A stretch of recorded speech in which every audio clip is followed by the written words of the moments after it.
semua guru honorer tetap dapat mengikuti seleksi di tahun 2021.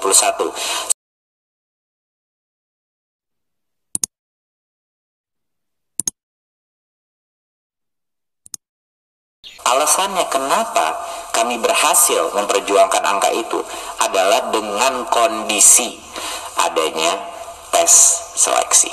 Itu satu-satunya alasan. Kenapa? Jadi kalau ada pertanyaan, kok Kemdikbud bisa mendapatkan sampai saat ini? Padahal sebelumnya formasi kapasitas kita nggak pernah sedikit pun sebesar itu.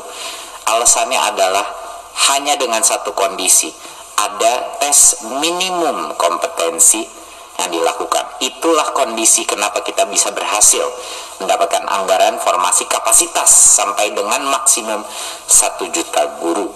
Nah, itulah alasannya Bapak Ibu. Jadi mohon dimengerti bahwa itulah kondisi permintaan kita, makanya kita bisa mendapatkan itu. Jadi itu satu poin yang sangat penting untuk dipahami masyarakat, bahwa kondisi adanya tes seleksi itu tidak mungkin tidak ada gitu.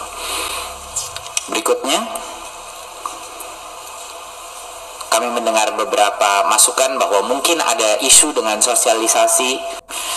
Walaupun 513.000 formasi yang sekarang sudah ada, namun semua guru honorer tetap dapat mengikuti seleksi di tahun 2021. Saya ulang lagi ya. Berapapun formasi yang didapatkan di tahun 2021, semua guru honorer masih tetap bisa mengikuti tes seleksi ini. Nah, ini poin yang sangat penting. Kenapa? Jadinya guru yang lulus atau lolos seleksi, walaupun misalnya formasinya tidak mencukupi, dia tidak harus mengambil tes di tahun berikutnya. Dia bisa menggunakan hasil tes tersebut. Dia bisa menggunakan hasil tes untuk tahun berikutnya. Jadi pada saat formasinya kebuka, dia akan langsung masuk. Ya. Jadi itu suatu hal yang penting. Jadi Bapak Ibu, yang akan terjadi tahun ini adalah semuanya akan mengambil tes, ya. Dan seperti yang saya ulang 5-10 kali, dan mohon diulang lagi, hanya yang lolos seleksi yang akan menjadi P3K. Jadinya kalaupun yang lolos seleksi itu di atas 500.000, ya, atau mungkin di daerah-daerah tertentu di mana formasinya belum terbuka, dia akan disiapkan untuk tahun berikutnya. Dan bulan adalah di tahun ini adalah bulan di mana Kemdikbud akan mengejar pengajuan formasi untuk tahun berikutnya. Jadinya semua daerah-daerah seperti Papua, Riau yang masih mungkin perlu kita penekanan, perlu memberikan mereka keyakinan, itu kita sampai tengah bulan Agustus bisa. Tetapi semua guru itu bisa mengambil tes pertamanya dia di tahun ini. Jadinya pun kalau dia gagal, dia tahu apa kelemahan dia, dan dia bisa belajar lagi mengambil tesnya tahun berikutnya. Jadi ini bukan suatu masalah bahwa angkanya 500.000 gitu. Halaman berikutnya. Dan tentunya kali ini berbeda. Saya sudah menekankan ini beberapa kali. Kali ini apa sih bedanya? Bedanya adalah dengan tim baru di Kemdikbud dan GTK yang lumayan handal di bidang pengajaran online. Dan ini memang salah satu fokusnya kita. Kita ini secara esensinya membuat suatu MOOC. Kita buat sedikit Universitas P3K lah gitu namanya. Ya, online Universitas P3K, di mana program guru belajar dan berbagi ini bukan cuman dari kita, tapi guru-guru pun. Jadi mengajar bagaimana caranya untuk bisa meningkatkan probabilitas untuk lulus seleksi ini.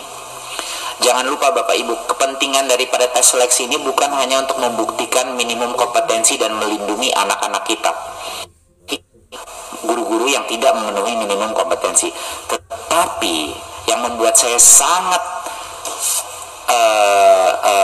semangat dengan adanya tes seleksi ini adalah karena semua materi sudah kita berikan secara online dan guru bisa secara mandiri belajar, kita juga bisa menemukan atau mengidentifikasi siapa sih guru-guru kita yang niat belajar.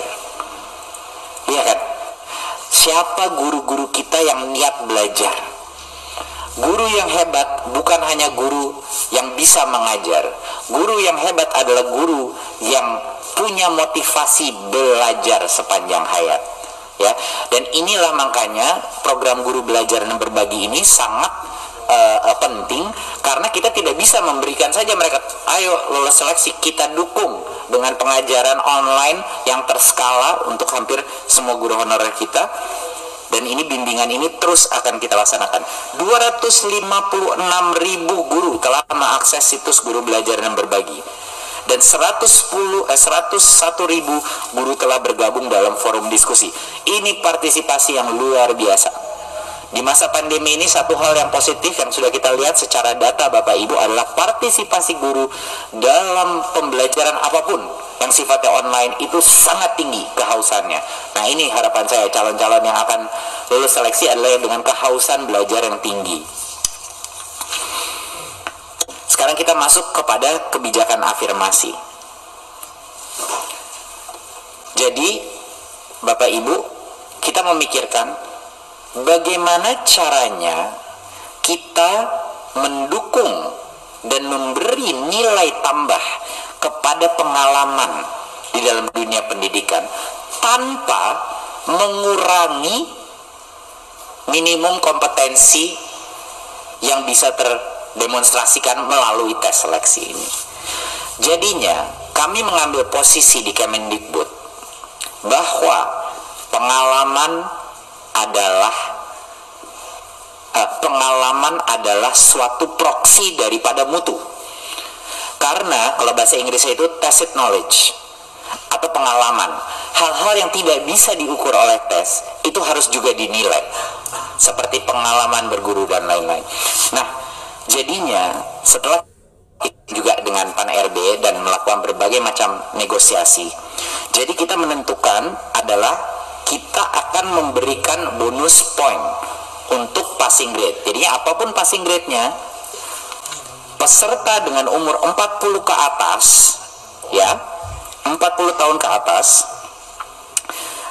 dan berstatus aktif selama 3 tahun terakhir mendapat bonus nilai kompetensi teknis sebanyak 75 poin. Jadi total poinnya itu nanti 500 poin. Jadi esensialnya dia mendapat 15% bonus. Ya, 15% bonus untuk itu.